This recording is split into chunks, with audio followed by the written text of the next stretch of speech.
Hello everyone, welcome back. This is LiquorHound with you. I want to thank y'all for watching another one of my liquor videos. And today we're going to be doing one that was requested by BananaFish606, who asked if I could do one showing maybe my top 5 currently available bourbons alongside maybe the top 5 rarer or harder to find bourbons. So getting started with the readily available bourbons would be one of my favorites, the Evan Williams Single Barrel Vintage 2000. While you might be able to find some earlier vintages on some dusty store shelves, the 2000 is out of this world. Full of black cherry, vanilla, and oak. It's one of my favorites. You'll be hard-pressed to find a better bourbon at $75 to $100 nowadays. If you are finding some older vintages, the ones to look for would be 1994 and 1996. Next to it, we have another single barrel product, Four Roses.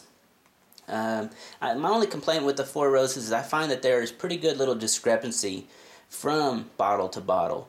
Now, I know being single barrel, you're going to have those slight differences depending on where they're located in the racks and so on in the warehouse. But Four Roses, I find that there's a pretty good little discrepancy, so it's a little bit of a gamble from bottle to bottle. Let's see, next, Old Rip Van Winkle 10-year-old, red and gold label. Now, this was supposed to be a top 5 and 5 video, but I couldn't quite separate these two. Of course, the only difference being the red label is a 90 proof and the gold label being 107 proof. My personal preference, I prefer the 90 proof as a straight pour. Of course, you can always water down the 107 to 90 proof, so I guess it's your own personal decision on what you like to do there. Sticking with the same line, another favorite of mine, Pappy Van Winkle 15-year-old. The 15-year-old, I believe, is just about perfect. The 20 seems to get a little bit too woodsy. The 23 mellows it out, but at the price point, the 15-year-old can't be beat. Next to it, this one is not a bourbon, of course. This is a Bernheim Original 100% wheat whiskey. I had to include it because it is a favorite of mine. They spent a lot of time and a lot of risk creating it, and I think the product that they put out is tremendous. Again, at only about $25, well worth adding to any collection.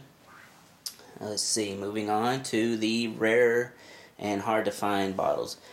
Woodford Reserve 4 grain. Again, if you can find this one in a liquor store, pick it up. The batch number 2 is actually the one you want to find. The batch number 1 has been described by the collectors as not quite ready, but they say the batch 2 was wonderful, wonderful whiskey.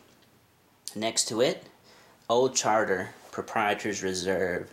This was a 13-year-old release back in the early 90s, and it was part of the Bourbon Heritage collection that was put out back then. This 13-year-old is just night and day difference between the current release, Old Charter. This one has all the flavors you would expect to find in a nicely aged bourbon. Again, every time I see that one, I pick it up. Next, we have Parker's Heritage. Parker's Heritage has been putting out different editions pretty much every year. These two are my favorites. The Golden Anniversary right here on the left, along with the 27-year-old. This was his first release. Again, these both are now getting really hard to find, but if you can add them to your collection when you find them, you definitely need to do that.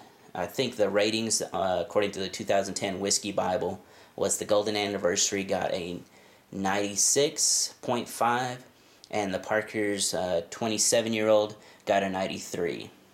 Speaking of the ratings, that 4 grain that we saw earlier actually received a 96 in the Whiskey Bible.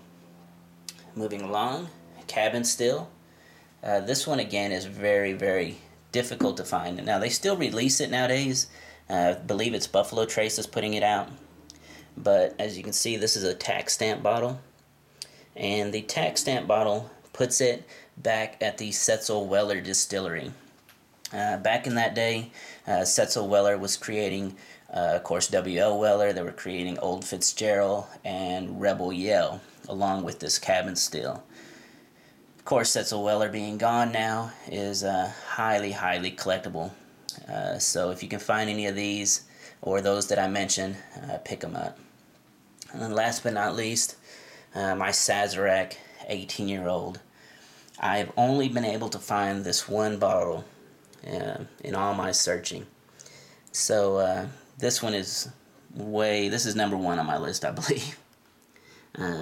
Created in the fall of 1981 and bottled in the summer of 2000.